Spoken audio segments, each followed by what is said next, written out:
10 tahun kehadiran pinjol di Indonesia, ternyata tidak ada yang berubah teman-teman semuanya. Ancamannya tetap aja sama, dan sampai detik ini itu masih terjadi, dan sampai detik ini pinjol tetap masih memakai. Faktanya tidak akan ada orang yang mampu melawan pinjol ini. Secepat itu tenornya, sesingkat itu tenornya, sebesar itu bunganya.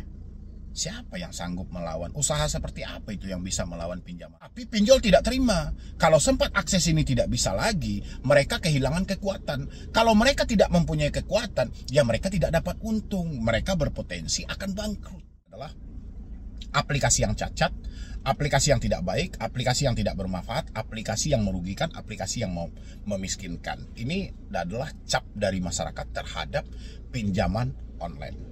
Apakah dengan berganti nama menjadi pinjaman daring, capan ini hilang?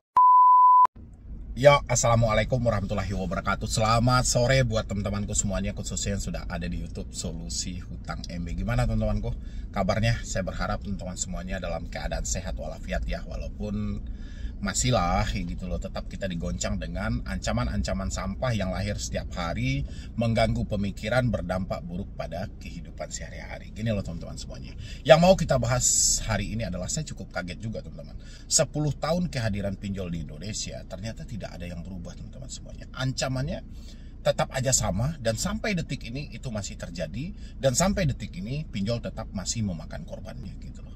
Ya, nggak ada dampak, misalnya pinjol berdampak menjadi bermanfaat bagi masyarakat, itu belum saya temukan sampai detik ini. Dan saya bahas buat teman-teman semuanya, apa aja yang menjadi ancaman yang tidak pernah berubah sampai detik ini selama 10 tahun. Ini buat teman-teman yang mengalami telat bayar di pinjol-pinjol legal seperti di Kredit Pintar, seperti di Akulaku, seperti di Pinplus, seperti di Kredivo dan lain sebagainya. Anda cocok banget, Anda harus simain video ini sampai habis. Jangan di skip juga ya teman-teman ya. Jangan buru-buru lari ke kolom komentar, jangan buru-buru memberikan masukan dan segala macam, tapi dengarin dulu dan pahami dulu. Mana tahu nanti komentar teman-teman itu saya sudah jawab di video, mungkin teman-teman bisa nambahin, jangan diulang lagi gitu loh ya. Kalau diulang-ulang kayak komentar yang sudah saya perhatikan, saya sudah bahas di video tapi malah ditanyakan lagi di dalam kolom komentar, kan nggak bagus juga ya kelihatannya ya. Oke teman-teman, yang belum mensupport channel ini boleh disupport dulu, boleh didukung dulu, mudah-mudahan channel ini makin berkembang.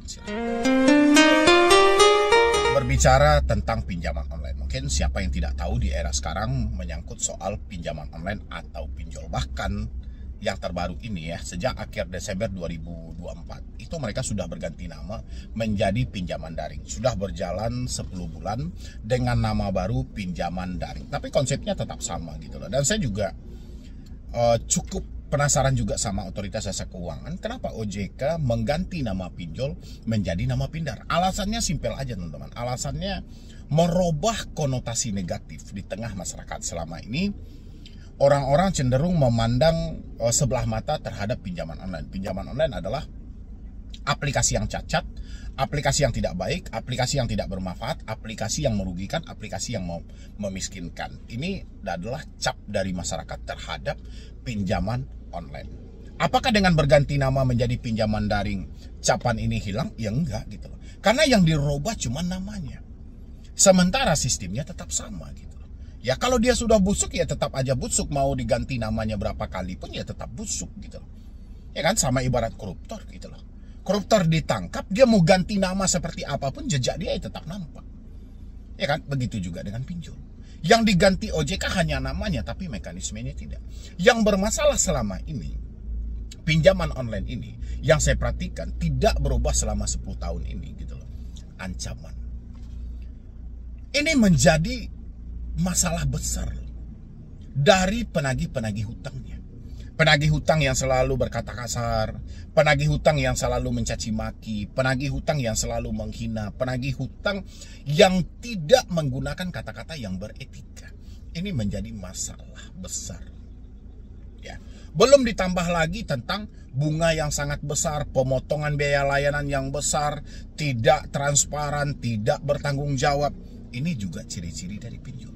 Iklannya seperti apa, prakteknya seperti apa, yang diterima masyarakat seperti apa. Ya, ini juga masalah.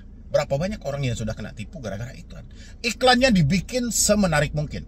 Seakan-akan siapapun yang melihat iklan pinjol itu adalah surga. Tapi begitu kalian klik, begitu kalian download, nerakanya mulai berjalan. Sengsaranya mulai muncul, miskinnya mulai dapat, dan akhirnya tidak ada satu orang pun yang berhasil sukses setelah meminjam pinjol. Ya, semuanya berakhir dengan tragis. Boleh kita cek siapa yang sudah jaya gara-gara minjam pinjol. Siapa yang sudah sukses sampai detik ini gara-gara minjam pinjol. Siapa yang usahanya sudah berkembang biak gara-gara menggunakan dana pinjol. Ada? Boleh isi di kolom komentar. Mana tahu, saya tidak tahu gitu loh. Saya tidak mendapatkan informasi. Mana tahu teman-teman ada yang merasakan bahwa pinjol bermanfaat. Boleh diisi dalam kolom komentar seperti apa konsepnya. Karena sesingkat yang saya tahu selama ini, belum ada orang yang menyatakan pinjol ini layak dipinjam. Pinjol ini layak dikonsumsi, layak untuk dan bermanfaat buat masyarakat. Belum ada. Ya, karena pinjol adalah solusi alternatif. Ya, jalur evakuasi paling cepat untuk memiskinkan. Ya, selain pinjol memiskinkan masyarakat yang meminjam, pinjol juga mempersingkat usia si peminjam tersebut. Dengan cara apa? Dengan cara poin yang pertama tadi. Melakukan ancaman, melakukan intimidasi, melakukan caci maki, penyebaran data, dan segala macam. Otak siapa yang mampu menampung setiap hari harus diintimidasi? Setiap hari harus dicaci maki. Otak siapa yang mampu menampung? Pinjol berusaha keras loh. Jangan pernah ganti nomormu. Jangan pernah hapus WA-mu. Jangan pernah ganti emailmu. Ternyata tujuannya adalah supaya ancaman dia tetap bisa masuk. Ya, ini tujuan pinjol. Makanya pinjol bersikeras untuk Anda tidak boleh mengganti nomor. Tidak boleh menghapus WA. Karena ini kekuatan mereka. Kalau Anda tidak punya nomor, kekuatan pinjol nggak ada. Power mereka nggak ada. Bagaimana dia mau menghisap kekayaan Anda? Bagaimana dia mau mengambil penghasilan Anda kalau nomornya Anda putus? Ya, ini nggak terselesaikan sampai detik ini masalahnya. Makanya saya bilangin pinjol adalah jalur evakuasi yang paling cepat untuk memiskinkan. Mempersingkat usia. Ya kan? Pikiran panik gara-gara dicaci maki, penyakit datang. Udah berapa banyak yang meninggal dunia gara-gara pinjol? Udah berapa banyak yang memilih untuk tidak mau tinggal di dunia ini lagi? Udah berapa banyak teman-teman yang mengambil jalur cepat untuk kembali sama Yang Maha Kuasa? Ya, ini akibat apa gitu? Akibat teroran, akibat intimidasi, akibat caci maki. Itulah yang teman-teman rasakan sampai detik ini. Kalau teman-teman berupaya untuk, bang, ada nggak jalan penyelesaian dan segala macam dari pinjol ini? Jalan penyelesaian, kalau memang Anda ada uang bayar, itu jalan penyelesaiannya, nggak ada di luar itu gitu loh.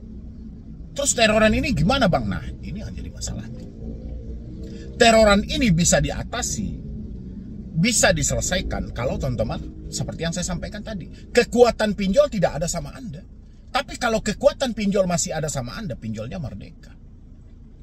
Makanya saya bilang pergantian nama pinjol menjadi Pindar ini hanya sebuah berganti nama loh. Tapi bukan berganti dengan cara kerja mereka, sistem mereka dan segala macam. Ini nggak berganti. Yang diganti hanya sebutan nama saja. Supaya ketika mendengar nama pinjol orang tidak terlalu kaget lagi. Ya kan? Udah jelas pinjol ini ilegal. Kan dibagi sama OJK. Yang atas nama pinjol ilegal, yang atas nama Pindar resmi. Sesimpel itu OJK menggantinya. Setelah adanya keputusan dari Mahkamah Agung. Padahal Mahkamah Agung memutuskan OJK membentuk regulasi yang tegas. Menguji kelayakan di semua pinjol. Tapi yang dilakukan OJK mengganti nama pinjol. Makanya saya bilangin 10 tahun ancamannya tidak berubah. Apa pula yang perlu teman-teman takutkan? Nggak ada yang perlu ditakutkan. Hari ini ada uang bayar, nggak ada uang persetan dengan hal itu. Ngapain kita terlanjur memikir terlalu keras gitu loh. Toh pemerintah aja nggak mampu menyelesaikan masalah ini sampai bertahun-tahun. Ya, sudah cukup lama loh masalah pinjaman online ini ada di Indonesia, sudah cukup lama teman-teman. Tinggal dari Anda aja, kalau Andanya baperan, Anda stres, Anda panikan, ya sudah, itu kemerdekaan bagi pinjaman online. Makanya teman-teman nggak boleh baper, nggak boleh bawa perasaan. Apapun yang disampaikan debt collector, selagi itu masih dalam telepon, dalam WhatsApp, dan dalam email, itu ya sudah jelas untuk mengelabui pemikiran Anda supaya tingkat kesetresan Anda makin parah. Tinggal PR-nya seperti yang saya sampaikan tadi. Kalau kita berharap pinjol akan berubah, akan adanya satu regulasi, akan adanya satu aturan, akan adanya satu sanksi dari pemerintah, omong kosong teman-teman. Gak akan terjadi hal-hal seperti itu. Ya, yang terjadi kepanikan yang semakin meningkat, kesetresan yang semakin meningkat, korbannya makin banyak, itu yang terjadi. Apalagi di tengah situasi ekonomi yang seperti ini. Ya, makanya teman-teman semuanya, kalau memang Anda sudah tidak mampu, sudah tidak sanggup, itu bukan menjadi sebuah keheranan lagi. Ya memang faktanya tidak akan ada orang yang mampu melawan pinjol ini. Secepat itu tenornya, sesingkat itu tenornya. Sebesar itu bunganya. Siapa yang sanggup melawan? Usaha seperti apa itu yang bisa melawan pinjaman online? Rasa saya nggak ada, teman-teman semuanya. Maka dari itu, yolah kompak kalian semuanya, berpikir buat ke depannya gitu. Kalau memang sudah tidak mampu ya sudah, jangan terlalu dipikirkan, jangan terlalu berfokus pada satu tempat yang mana kita sendiri butuh ketenangan. Cari dulu ketenangan teman-teman semuanya. Putus semua komunikasi yang terhubung. Terserahlah mau pinjolnya resmi, mau pinjolnya ini dan segala. Yang penting yang harus Anda tahan adalah jangan sampai terdorong untuk gali lubang tutup lubang.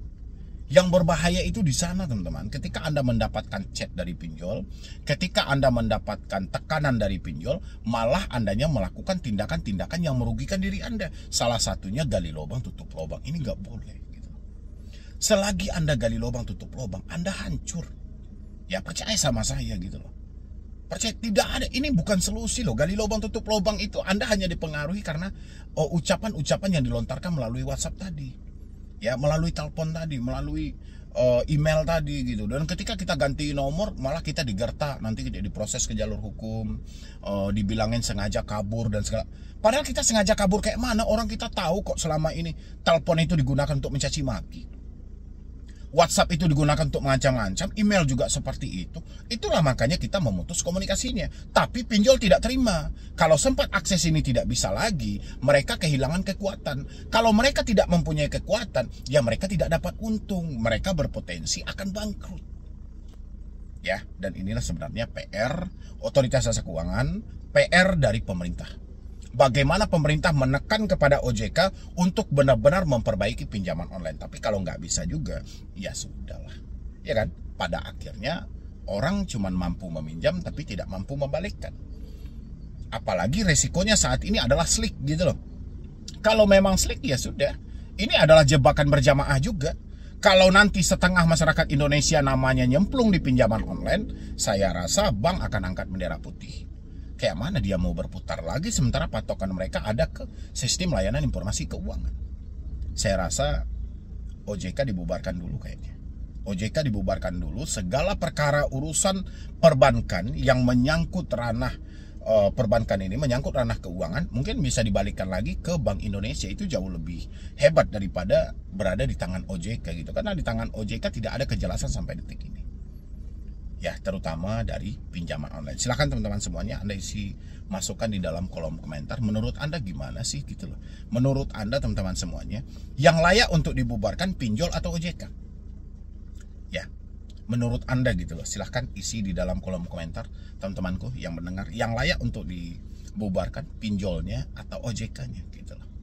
Ya, mungkin dari saya cuma itu aja buat teman-teman semuanya. Mudah-mudahan ini bisa bermanfaat. Dan nantikan juga video berikutnya teman-teman. Jangan lupa disupport juga channel ini. Aktifkan juga notifikasinya supaya Anda tidak ketinggalan updatean terbaru dari channel Solusi Hutang MB. Jadi sekian dulu dari saya, Medi Broni. Wassalam.